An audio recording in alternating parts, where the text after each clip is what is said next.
결혼 1년 차부터 제 밥그릇은 따로 놓였습니다. 시어머니는 늘 말씀하셨습니다. 아직 집안에 애 울음소리도 없는데 아무 밥상이나 같이 받으면 되겠니? 처음 그 말을 들었을 때 저는 농담인 줄 알았습니다. 그런데 아니었습니다. 제 앞에만 반찬수가 달랐고 국도 늘 마지막에 놓였습니다. 식구들이 다 앉은 뒤에야 제 밥이 나왔습니다. 그날 처음 느꼈습니다. 나는 이 집에서 아직 식구가 아니구나. 저는 작은 영어 공부방을 운영하고 있었습니다. 남편 민수는 성실하고 말수적은 사람이었습니다. 소개로 만나 8개월 만에 결혼했습니다. 연애할 때만 해도 시어머니는 참 다정한 분이었습니다. 서연아, 밥은 먹었니? 피곤하면 집에 일찍 들어가. 늘 저를 챙기셨습니다. 그래서 저는 좋은 집안에 시집간 줄 알았습니다. 하지만 결혼식이 끝나고 신혼여행에서 돌아온 다음 주부터 어머니는 완전히 달라지셨습니다. 여행은 잘 다녀왔니? 잠시 웃으시더니 바로 이어서 물으셨습니다. 그래서 소식은? 저는 무슨 뜻인지 몰랐습니다. 멍하니 있으니 어머니가 혀를 차셨습니다. 얘는 눈치도 없네. 애기 소식 말이다. 그날부터였습니다. 시댁에 갈 때마다 식사보다 먼저 듣는 말이 생긴 게 병원은 가봤니? 몸이 찬 거 아니냐? 요즘 젊은 것들은 왜 애 낳을 생각이 없어? 처음엔 웃으며 넘겼습니다. 아직 결혼한 지 몇 달 되지도 않았고 저희도 천천히 계획하고 있었으니까요. 그런데 시간이 갈수록 그 말은 질문이 아니라 추궁이 되어 갔습니다. 결혼 1년 차 명절날이었습니다. 식구들이 다 모여 밥상을 봤는데 제자리만 비어 있었습니다. 어머니, 제 자리는요? 어머니는 주방 쪽 작은 상을 가리키며 말했습니다. 너는 거기서 먹어. 애 없는 새댁이랑 임신 준비하는 애들이랑 같이 앉히면 좋겠니? 순간 숟가락 잡은 손이 떨렸습니다. 남편을 봤습니다. 민수는 제 눈을 피한 채 물만 마시고 있었습니다. 그날 저는 알았습니다. 이 집에서 저를 가장 먼저 외면한 사람은 시어머니가 아니라 제 남편이었다는 걸. 그날 집에 돌아오는 길 저는 한마디도 하지 않았습니다. 남편도 말이 없었습니다. 차 안에는 방향제 냄새만 가득했고 저는 창밖만 보고 있었습니다. 집에 도착해 제가 먼저 입을 열었습니다. 오늘 그건 너무한 거 아니야? 민수는 넥타이를 풀며 한숨부터 쉬었습니다. 우리 엄마 원래 말이 좀 세잖아. 네가 그냥 넘기면 되지. 저는 어이가 없었습니다. 내가 밥상을 따로 받았어. 당신은 보고도 가만히 있었잖아. 민수는 짜증 섞인 얼굴로 말했습니다. 그럼 내가 거기서 엄마랑 싸워? 명절마다 전쟁하자는 거야? 이 사람은 저를 지켜줄 생각이 없는 게 느껴졌습니다. 며칠 뒤 저는 산부인과에 갔습니다. 검사라도 먼저 받아보자는 생각이었습니다. 결과는 정상이었습니다. 특별한 문제는 없고 남편도 함께 검사해보면 좋겠다는 말까지 들었습니다. 집에 와서 조심스럽게 말했습니다. 병원에서 당신도 같이 검사 받아보래. 민수는 TV 채널을 돌리며 대답했습니다. 난 괜찮아. 아니, 같이 확인해 보자는 거야. 둘 다 검사해야 정확하다잖아. 그제야 민수가 리모컨을 내려놓았습니다. 표정은 이미 굳어 있었습니다. 지금 나 문제 있다는 거야? 그 뜻이 아니잖아. 됐어. 난 그런 검사 안 해. 남자가 그런 데까지 가서 민망하게 뭘 해? 말문이 막혔습니다. 저는 병원 결과지를 들고 있었고 남편은 자존심만 들고 있었습니다. 그 뒤로 시어머니 전화는 더 잦아졌습니다. 몸에 좋다는 한약 지어놨다. 오늘부터 새벽마다 흑염소 좀 먹어라. 핸드폰 그만 보고 애 가질 생각부터 해. 제가 조용히 말했습니다. 어머니, 저 검사했는데 이상 없대요. 잠시 정적이 흐르더니 차가운 목소리가 들렸습니다. 그럼 더 문제네. 멀쩡한데 왜 애가 안 생기니? 전화를 끊고 한참 동안 손이 떨렸습니다. 제 몸은 정상이었고 이상한 건 다른 곳에 있었는데 아무도 그걸 보려 하지 않았습니다. 그리고 얼마 지나지 않아 어머니는 새로운 사람을 집으로 데려왔습니다. 그날부터 제 숨막히는 결혼 생활은 더 지옥이 되기 시작했습니다. 주말 오후였습니다. 어머니가 갑자기 오라고 하셨습니다. 오늘 집에 손님 오니까 너도 와서 인사해라. 무슨 일인지도 모른 채 남편과 시댁에 갔습니다. 거실에는 처음 보는 여자가 앉아 있었습니다. 29쯤 되어 보이는 단정한 인상의 여자였습니다. 어머니는 얼굴에 웃음이 가득했습니다. 왔니? 얘는 준호랑 결혼할 사람이다. 준호는 남편의 남동생이었습니다. 평소 집에도 잘 안 들어오던 사람이었는데 그날만큼은 세상 얌전하게 앉아 있었습니다. 여자는 공손히 인사했습니다.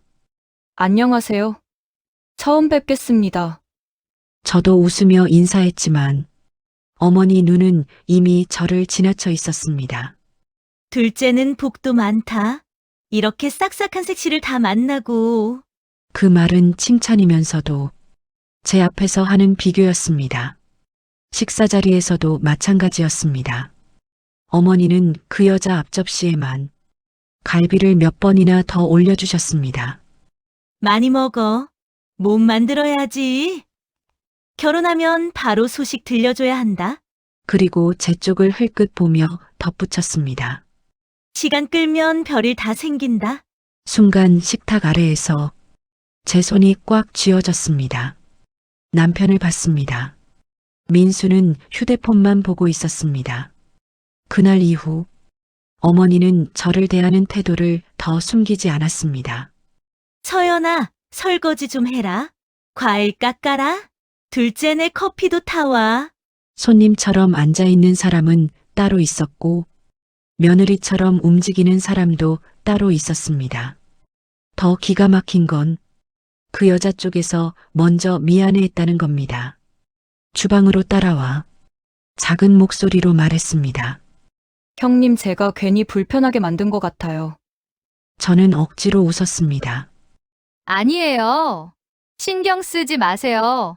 그런데 그 순간 거실에서 어머니 목소리가 들렸습니다. 거기 오래 서 있지 마라. 임신 준비하는 몸은 찬 기운 타면 안 돼. 저는 손에 들고 있던 컵을 떨어뜨릴 뻔했습니다. 아직 결혼도 안 한 사람에게는 이미 아이 엄마 대접을 하고 있었습니다. 그리고 저는 아이가 없다는 이유만으로 사람 취급도 받지 못하고 있었습니다. 집에 돌아오는 길, 저는 처음으로 남편에게 말했습니다. 나 더는 당신 집 못 가겠어. 민수는 짜증난다는 듯 대답했습니다. 또 시작이네 진짜. 예민하게 좀 굴지 마. 그 말에 제 마음속 무언가가 처음으로 금이 가기 시작했습니다.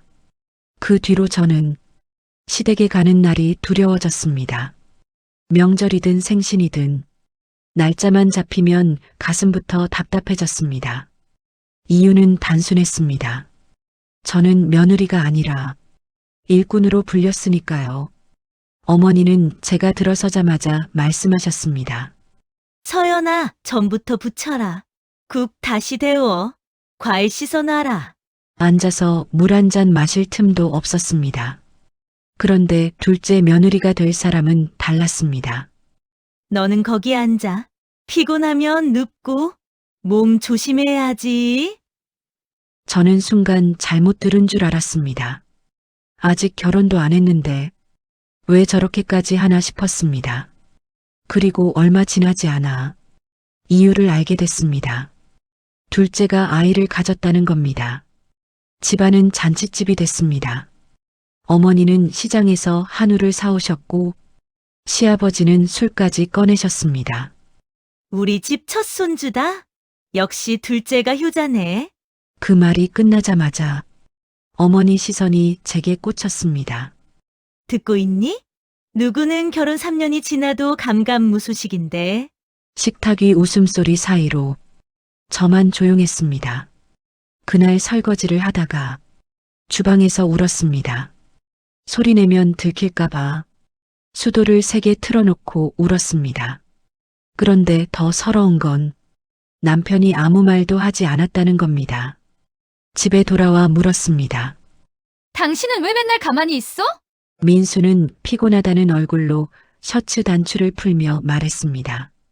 엄마 말이 틀린 것도 아니잖아. 순간 귀를 의심했습니다. 뭐가? 우리도 결혼한 지 오래됐는데 아직 아이 없는 건 사실이잖아. 저는 떨리는 목소리로 말했습니다. 병원 가자고 했잖아. 같이 검사 받자고 했잖아. 민수는 짜증스럽게 손을 내저었습니다. 또 그 얘기냐? 왜 자꾸 나한테 뒤집어 씌워? 그날 처음 느꼈습니다. 이 사람은 제 편이 아닌 정도가 아니라 이미 저 반대편에 서 있다는 걸. 그리고 며칠 뒤 둘째 며느리 될 사람에게 전화 한 통이 걸려왔습니다. 그 전화는 제 인생을 바꾸는 시작이었습니다. 둘째 예비 며느리에게서 전화가 온 건 저녁 수업을 마치고 학원 문을 닫을 때였습니다. 낯선 번호였지만 왠지 받아야 할 것 같았습니다. 형님, 저 지은이에요. 낮고 조심스러운 목소리였습니다. 저는 놀랐습니다. 사적으로 연락할 사이는 아니었으니까요. 무슨 일이에요? 잠시 머뭇거리던 지은 씨가 말했습니다. 형님, 저 죄송한데 이번 명절에 안 오셨으면 좋겠어요. 순간 가슴이 철렁했습니다. 저 사람도 결국 시어머니 편이 된 건가 싶었습니다. 그런데 다음 말은 전혀 달랐습니다. 어머니가 형님 오시면 또 형님만 부엌에 세워놓을 거예요. 저 지난번에 보고 너무 충격받았어요. 저는 말문이 막혔습니다. 남의 눈에도 그 집이 이상해 보였다는 뜻이었으니까요. 지은 씨는 한숨을 쉬며 말을 이었습니다. 그리고 형님께 꼭 말씀드리고 싶은 게 있어요. 목소리가 떨리고 있었습니다. 저 병원에서 아기 성별 들었어요. 딸이에요. 저는 웃으며 말했습니다. 축하할 일이네요.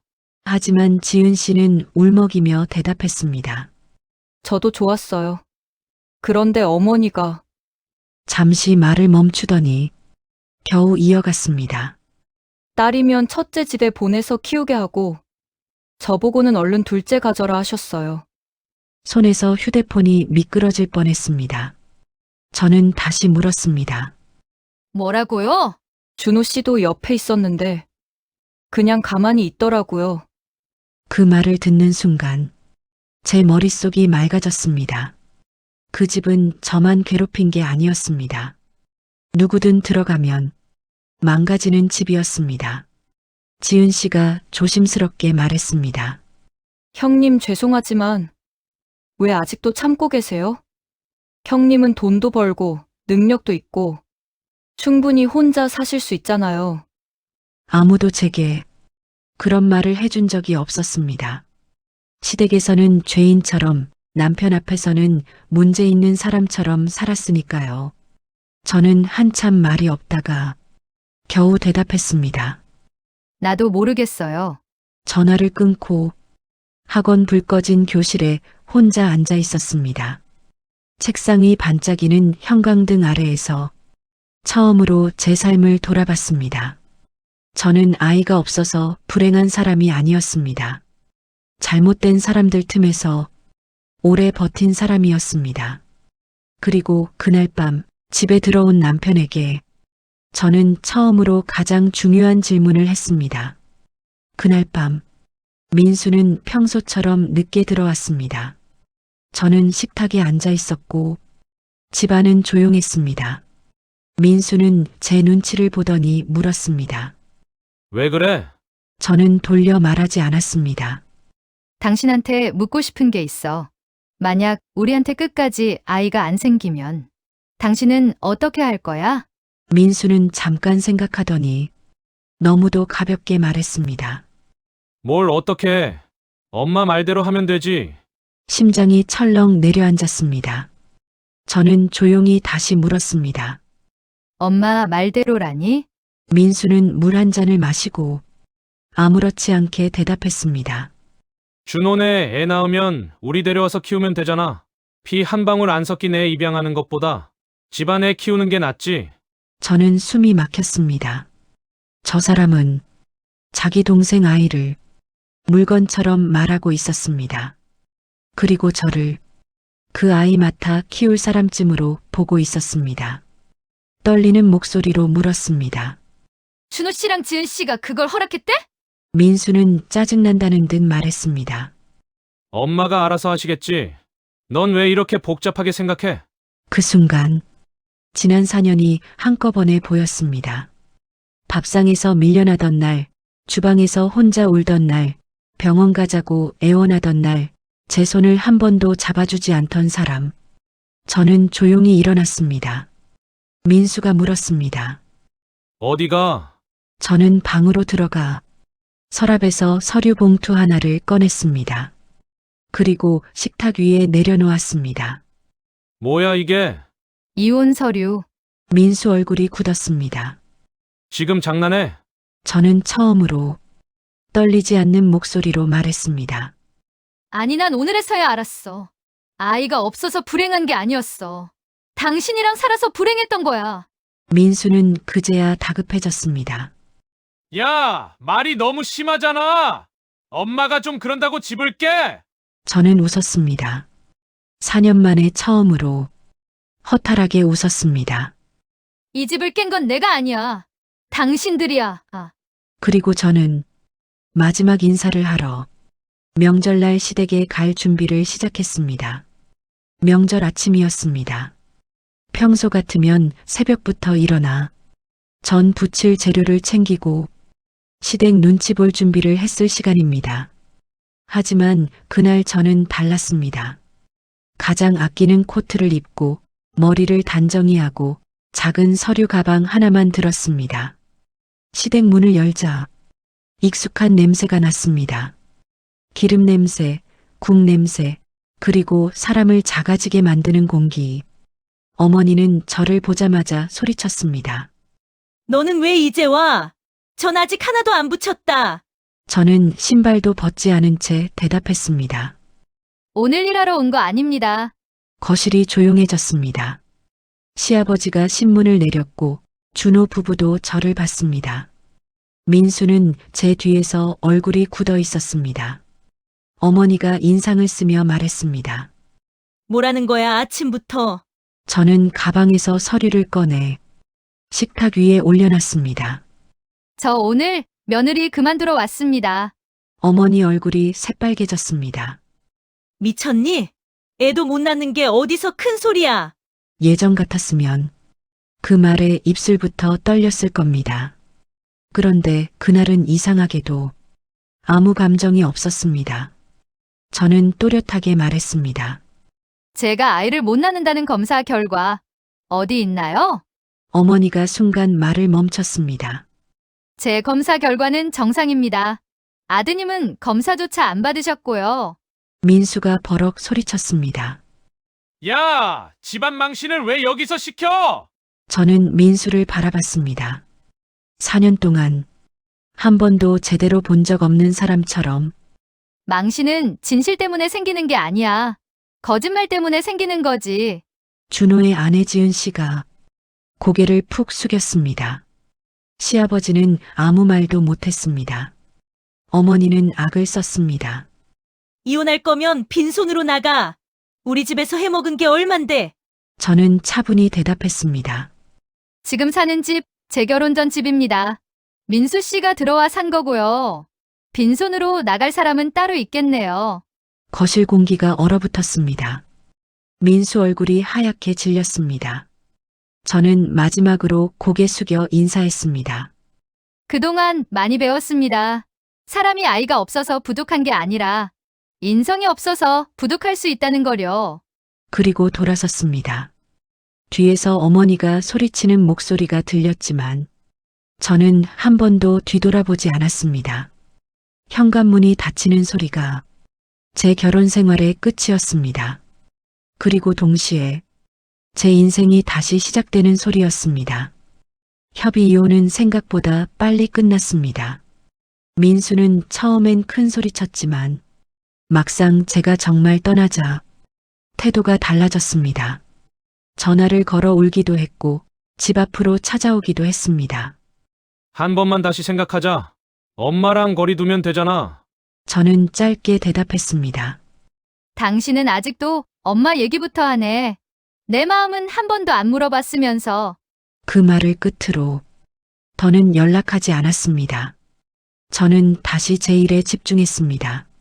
작은 영어 공부방은 원래도 제가 가장 자신 있던 일이었습니다.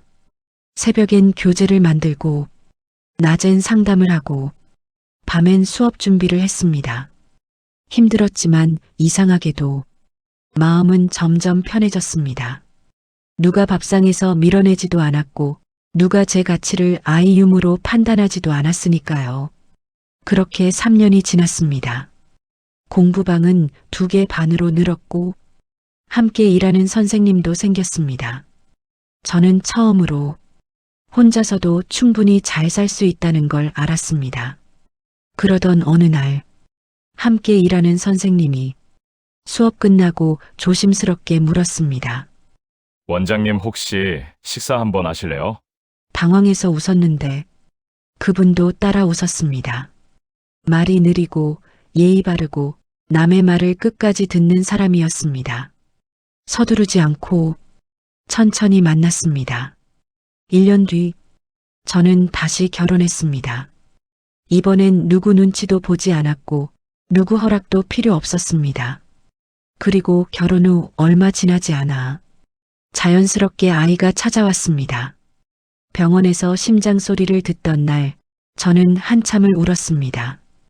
기뻐서만은 아니었습니다.